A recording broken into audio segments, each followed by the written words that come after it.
बिस्मिल्लाहिर्रहमानिर्रहीम अस्सलाम वालेकुम नाज़रीन। मैं हूं आपका मेज़बान दानिश अंसारी और आप देख रहे हैं मेरा YouTube channel Danish Ansari official. नाज़रीन, आज हम बात करेंगे मलिक महबूब साहब से। आप सबके फेवरेट है, मशहूर एस्ट्रोलॉजर है। अस्सलाम वालेकुम मलिक साहब, कैसे हैं आप? वालेकुम अस्सलाम। अल्लाह का शुक्र है। आप बताएं क्या हाल चाल है दानिश साहब आपके। अल्हम्दुलिल्लाह मलिक साहब, मैं भी ठीक हूं। मलिक साहब, डोनाल्ड ट्रंप की तरफ से जो ईरान की पेशकश थी वो मुस्तरद कर दी गई है। ईरान ने कुछ तजावीज़ पेश की थी कि आप ये बातें हमारी मान लें तो हम जंग बंदी के लिए राजी हैं, लेकिन डोनाल्ड ट्रंप ने उन्हें मुस्तरद कर दिया है और कहा है कि मुआहदा होने तक नाकाबंदी जो है स्ट्रेट ऑफ हॉर्मोज की, वो हम जारी रखेंगे। उस पर ईरान ने बड़ा सख्त एहतजाज किया है। आज यूनाइटेड नेशन में उन्होंने कहा है कि हमारी मीशत जो है वो उसको नुकसान पहुंच रहा है। आप क्या देख रहे हैं कि आइंदा आने वाले दिनों में दुनिया की मीशत को तो हमने देखा बहुत नुकसान हुआ, क्या ईरान की मीशत को भी नुकसान पहुंचने वाला है? देखिए उनकी मुझे नहीं लगता इतना डैमेज उनको होने वाला है, क्योंकि जैसे ही जुपिटर मूव करेगा कैंसर में, आप देखेंगे कि उनके लिए बड़े रास्ते खुलेंगे। देख लीजिएगा, cancer ascendant Jupiter exalted in first house, definitely उसके ऊपर जैसे ही जुपिटर ट्रांजिट करेगा आप देखिएगा उनके लिए बहुत सारी अपॉर्चुनिटी आने वाली है। मैं इसीलिए तो बार बार बोलता हूँ कि जून के बाद आपको ईरान बादशाह नजर आएगा। वो क्यों बोलता है, इसलिए बोलता हूँ। Okay sir. अच्छा सर, बरतानिया के शाह चार्ल्स जो है उन्होंने एक तजवीज पेश किया। उन्होंने कहा है कि यूक्रेन के दिफा के लिए 9/11 के बाद जैसे इतिहाद की जरूरत है। एक तरफ हमने देखा है कि अमेरिका नेटो से निकलना चाह रहा है, दूसरी तरफ शाह चार्ल्स जो है वो कह रहे हैं कि हमें एक इतिहाद की जरूरत है। क्या आप देखते हैं कि नेटो का इतिहाद अब मजबूत होगा या कमजोर होगा? क्या सिचुएशन देख रहे हैं? मुझे नेटो का तो नहीं पता, लेकिन मुझे ऐसा लगता है कि अमेरिका अभी इन सब चीजों से दूर होता जाएगा। अभी नेटो में अमेरिका भी है, आई नो, लेकिन नेटो से मोस्ट प्रोबेबली यूएस और जो दूसरे ममालिक हैं वो सारे दूर होते जाएंगे, क्योंकि यूएस की जो आने वाले दिनों में दशा चल रही है वो बहुत डिस्टर्ब है। आने वाले दिनों में ये बहुत चैलेंजेस का शिकार होंगे, पक्की बात है। तो ऐसा नहीं है कि नेटो अलग हो जाएगी, यूएस शायद अलग हो जाए, नेटो चलती रहेगी। Okay sir. अच्छा सर, ये जंग के जो बादल हैं ये आपको 2026 में चढ़ते दिखाई देते हैं या 2027 में? कब ऐसा हमें अमन का तो कोई ऐसी कोई आशा या कोई उम्मीद दिखाई देती है आपको कि हाँ, अब ऐसा टाइम आएगा 3 साल बाद, 2 साल बाद, 2 महीने बाद, कि हमें लगे कि अब अमन आने वाला है? ऐसी कोई चीज आई 2000 होती है आपको? 2030 के बाद सर, 2030 के बाद ये चीजों को आप फील कर सकेंगे। उससे पहले ये चीजें चलती नहीं थी, ये चीजें मजीद और बढ़ेंगी दो इनफैक्ट।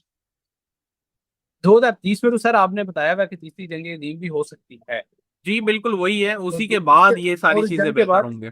उसके बाद ही ये सब चीजों का इख्तिताम। उससे पहले अगर आप सोच रहे हैं तो फिर ये आप, वही वाली बात है कि आप पहले आंखें बंद कर रहे हैं। गुज़श्ता रोज भी मैंने आपसे ये प्रोडिक्शन का जिक्र किया था, नाज़रीन को वीडियो का रेफरेंस भी दिया था। आज फिर से एक क्लिप दिखाना चाहता हूँ। पहले नाज़रीन आप ये क्लिप लगाता हूँ। मेरे ख्याल से पिछले साल नवंबर से बोलते आ रहा हूँ कि क्रूड ऑयल की प्राइस ऊपर जाएगी, तब तो कोई खबर नहीं थी, कोई लड़ाई नहीं थी। क्रूड ऑयल अभी बहुत ज्यादा ऊपर जाने वाला है। उसकी मेजर रीजन अब मिलना शुरू हो गई है। अब वो रीजन कुछ भी बन सकता है, हो सकता है खुदा ना खास्ता कोई शिप विप को ये लोग तबाह करते हैं, कुछ भी, बहुत सारी चीजें चल रही हैं सब। जी तो नाज़रीन, आपने ये क्लिप मुलाहिज़ा फरमाया। सर ने ये प्रेडिक्शन की थी, बताया था कि दुनिया एक बड़े एनर्जी क्राइसिस की तरफ जा रही है और आज आलमी बैंक ने भी इसकी पेशगोई कर दी है। मुश्किल वसा की कशीदा सूरत पे आलमी बैंक की तवानाई की कीमतों में 24% इजाफे की पेशगोई की गई है, जिससे जाहिर है दुनिया में बहुत बड़ा बुहरान जो है उसको एक्सपेक्ट किया जा रहा है। सर, सबसे पहले तो ये बता दें, आर्मी बैंक ने तो ये आपकी प्रोडिक्शन की तस्दीक कर दी है। मुझे ये बता दें, ये बुरान कब तक रह सकता है, इसका बुरानिया कितना हो सकता है? पहले इस वाले से कैंडियम में मालूमात शेयर करें। अगर मैं सितारों की पोजीशन देखूं तो सैटर्न मूव करेगा नेक्स्ट ईयर के मिड में, तो तकरीबन 1.5 साल, तकरीबन 1.5 साल का ऐसा लगता है अरसा है जिसके अंदर ये बहरान बढ़ता जाएगा कंटिन्यूसली। और ना सिर्फ ये, बल्कि मुझे ऐसा लगता है इसकी वजह से रिसेशन बहुत जल्दी आने वाला है। मैं बार बार आपको हर वीलॉग में बोल रहा हूँ, अल्लाह ना करे, क्योंकि देखें, रिसेशन सिर्फ ऐसा नहीं है कि आप पे या मेरे पे आएगा, पूरी दुनिया पर आएगा। और जब ऐसे हालात होते हैं तो आपको पता है कि कीमतें आसमानों को छू रही होती हैं, और जो इंसानों के प्रॉफिट या एक तरह से सैलरी वगैरह वो बड़ी लिमिटेड होती है। तो इसकी वजह से इन्फ्लेशन बढ़ता है, प्रॉब्लम मजीद 4 गुना हो जाती है। अल्लाह करे ऐसा ना हो।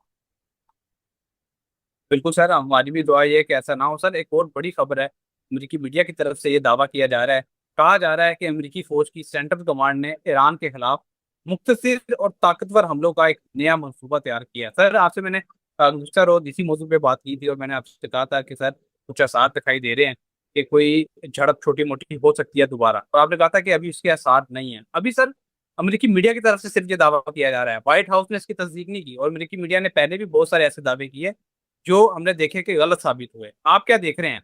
आप इसकी हाँ या ना में तरदीद कर दें, तस्दीक कर दें, क्या वाकई अमेरिका और ईरान किसी नई छोटी या मोटी या बड़ी जंग के मुतामिल हैं सिचुएशन में? देखिए मुझे नहीं लगता, मुझे लगता है कि टैक्टिक्स बदल गए। इस जंग के टैक्टिक्स टैक्टिक्स जो हैं वो बिल्कुल डिफरेंट हो गए हैं, और ये अब जैसे ब्लॉकेड टाइप के प्रॉब्लम्स हैं ये बढ़ेंगे। मे बी पॉसिबल ब्लॉकेड में ये नहीं बल्कि कोई और भी जगह को मसला पड़ जाए, मतलब जैसे एक और यमन के करीब पड़ती है, उधर भी इशू आ सकता है, तो अल्लाह ना करे, लेकिन ये हालात दिख रहे हैं अभी। Okay sir. अच्छा सर, ऐसा हो सकता है कि ईरान की तरफ से कोई अटैक कर दिया जाए इसराइल पे, आगाज उनकी तरफ से कर दिया जाए, क्योंकि जंग के अंदर फिर ऐसा नहीं होता कि हम वेट करते रहें दुश्मन का कि वो पहले हमला करे। कई दफा जंग जीतने के लिए पहले खुद भी हमला किया जाता है। नहीं दानिश साहब, अभी मैंने आपको बताया जो खतरनाक सितारे थे तब उन्होंने ऐसे एक्शन नहीं लिए, तो अभी तो सितारे थोड़ा सॉफ्टनेस की तरफ जा रहे हैं। जो एक एग्जैक्ट कंजंक्शन था सैटर्न मार्स का, वो ऑलमोस्ट अभी ओवर होने वाला है। तो ये जैसे जैसे ओवर होता जाएगा दुनिया में हर चीज अपनी जगह पर आती जाएगी, लेकिन जो उसने हिलाना था, ऑयल गैस क्रूड ऑयल सब चीजें डिस्टर्ब कर दी हैं, तो ये अभी लाइन में आने में टाइम लगेगा, ये बात आप याद रखें। और जैसे मैंने कहा है कि इसकी क्राइसिस बढ़ने से दुनिया में और भी बहुत सारे प्रॉब्लम्स आएंगे। ये सिर्फ ये ऑयल की क्राइसिस नहीं है, जैसे फूड का क्राइसिस, पानी का क्राइसिस, जो इंपोर्ट एक्सपोर्ट होता है उसका क्राइसिस, तो हर चीज के ऊपर इफेक्ट आने वाला है। अगर आप ये समझ रहे हैं सिर्फ मैं क्रूड ऑयल की बात कर रहा हूं तो आप गलत फहमी का शिकार हैं। मैं दुनिया में जो भी import export anything related to water, याद रखिएगा, वाटर से रिलेटेड कोई भी एक्टिविटी है उसमें डिस्टरबेंस आएगी। सोहेल अफरीदी साहब काफी मुतालिक हैं।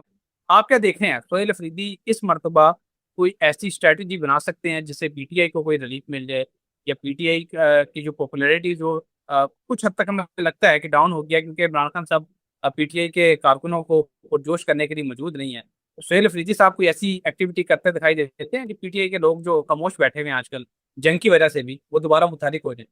देखिए मुतहर्रिक तो होंगे, लेकिन इनके लिए अभी काफी चैलेंजेस हैं सोहेल अफरीदी के लिए। आने वाले मई जून जुलाई में पीटीआई को बहुत सारे यूं समझे कि चांसेस मिलेंगे अपने आप को बाउंस बैक कराने के लिए।